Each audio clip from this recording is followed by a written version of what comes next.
আসসালামু আলাইকুম কৃষি বান্ধব বাংলাদেশ ইউটিউব চ্যানেলের পক্ষ থেকে আসি আজকে রিমন ভাইয়া। আজকে আপনাদের মাঝে ধান নিয়ে কিছু আলোচনা করতে এসেছি। ধানের রোগ এবং ধান ফলন কিভাবে বৃদ্ধি পায়।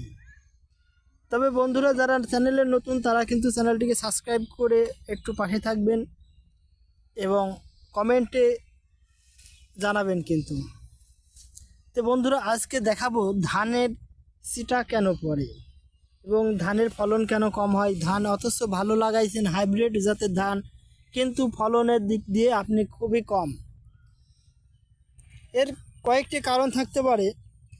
যখন ধানের লাগানো হয় তখন ধান ভালোই হয়, অথচ ফলনের দিক দিয়ে যখন ধানের এভাবে শীষ চলে আসি, কিছু শীষে দেখা যায় যে সাদা সাদা হয়ে মরে যায়।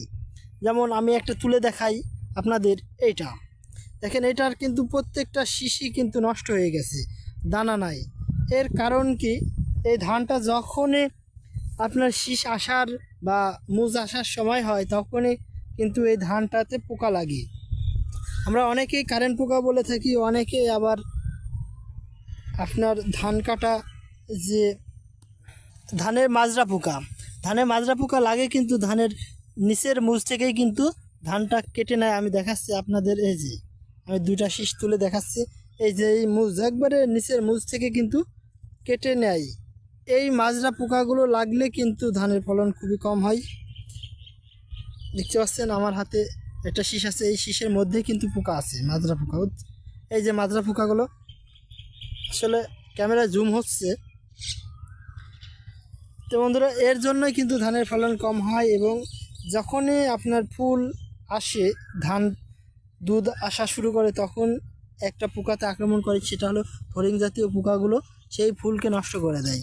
দেখতে পাচ্ছেন এই যে কতগুলো ধান কিন্তু কালো হয়ে গেছে, এই ধানের জন্য কিন্তু নষ্ট হয়ে যায়।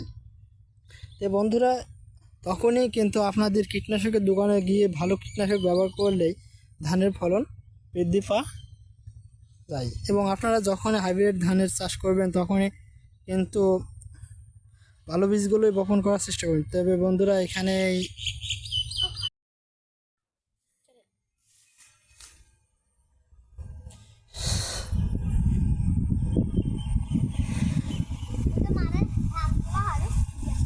যাও